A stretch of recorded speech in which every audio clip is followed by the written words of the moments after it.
Welcome to Your Two Cents, where we give you our opinion, then ask for yours. This week's story stems from the news that Keurig, maker of those single-serving coffee machines, has revealed that their next-generation devices won't work with any pods or K-Cups that aren't licensed. That is, they will be adding DRM to their coffee to ensure only approved brands can be made in their machine. It sounds crazy, but it got me thinking about proprietary systems. Sometimes they don't bother me, and sometimes they do. Spoilers, this one bothers me. But what about you guys? Is this kind of thing okay? When is it okay for a company to lock down a system, and when isn't it? Why don't you get us started, Dan? You know, I read this story, and I was much like you. This kind of bothered me as well, because I remember it starting back in the day with video games, right? And you had to put the disc in before you could play the game. And it's like if you misplace the disc, you forget about it. And that really cheesed me off. I was really upset about that.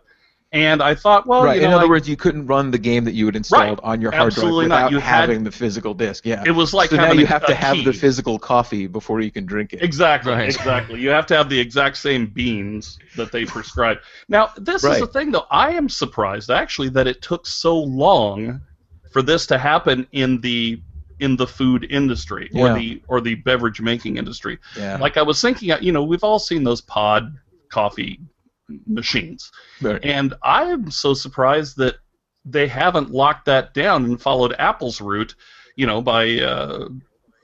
by making proprietary plugs, proprietary everything. So that or even like the printer and ink system where it's a specific and down to the point where they have like a chip in the ink, that has to kind of shake hands with the printer. So this is something that we have been experiencing. Is it just weird because this is the first time we're really seeing it with food? I guess that's what bothers me. Like, I don't need a special machine to make any other type of food. Well, okay, I need like a waffle maker to make waffles. But what I'm saying is I don't need to buy a special type of waffle mix to make a special type of waffle on a special waffle maker. So like this is kind of the first time food has gone proprietary. I can't think of anything else. Maybe you guys can. I think it's coming, man. I think there's it's the first salvo in the proprietary food wars. It is. You joke about the waffle thing, but I'm telling you, the day is going to come when you are going to get a Cuisinart waffle iron that only accepts Cuisinart batter. Right. What's really horrible about this too is also the fact that for so many years you have been able to buy like the K-cups from different companies, and they would work with your machine perfectly fine. And a lot of times the other K-cups were a lot cheaper, and like that's why people would like gravitate towards those because they were cheaper than Keurig's own K-cups. And that's exactly why Keurig is doing this. Exactly, and that's exactly why they're doing that now. Now they're like, well, you know what? There's a lot of money to be made there, so the new generation of machines, they're only going to work with K-cups made by Keurig, which is, the fact that it's almost like they're going backwards. Like Apple, when Apple came out with the iPhone and the iPod, it only worked with iTunes. It was always that way. So everyone kind of like grew accustomed to that. Now in this scenario, people are used to buying different K-cups and different brands, and now they're reversing it. They're like, oh, well, you know what? You're not going to be able to do that with the new machines anymore. Right. It's way harder to lock something down than it is to open up. Like when you talk about iTunes, Apple, like their music would only play because it was that special format, and you couldn't just put it on anything else. But then they opened up and they went to MP3s. However, like Apple and Amazon and and Google Play, like all of their video is proprietary, and yet we all kind of accept that. But when it comes to my coffee, like, coffee must be free, I don't know.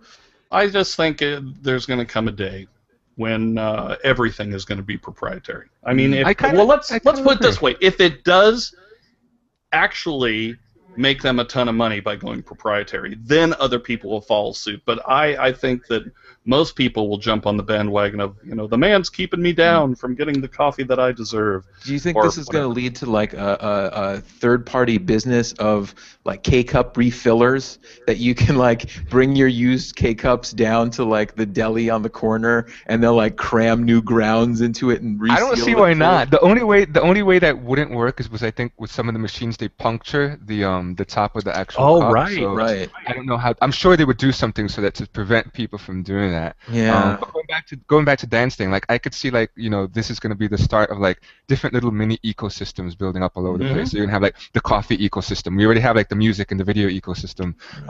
What happened this week? I think Apple announced like a new like kind of touch screen for like Volvos and stuff. Now you're gonna have cars with like ecosystems in them as well. So it's kind of like it's kind of interesting to see how everything's gonna play out. Is a coffee format war coming? A coffee format war. There you go. No, essentially, like, because is Keurig now going to license out their technology to other makers so that they can put the chip in there so that they can use their Keurig cups, because the money is in the cups, right? It's essentially you can give away the machine and everyone has to buy your cups. So once Keurig switches to selling cups type of economy for them, then they can sell the chip that enables it to read it to other people, license off that technology, and so then that means that you're going to have, oh well, Keurig and Mr. Coffee use K-cups with the chip, but the bun maker or whatever other company like Hamilton Beach, they have their own system, and it's going to just lead to the same thing like PC versus Mac flame wars, like, oh, you're just a K-cup fanboy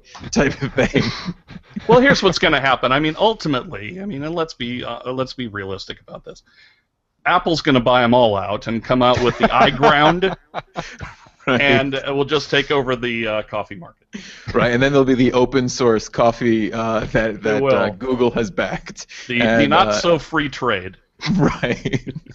Well, that's our 2 cents. What's yours, viewer? Tell us what you think of proprietary systems in the comments below. For DealNews.com, along with Dan Ledbetter and Luis Ramirez, I'm Jeff Summergy. Goodbye.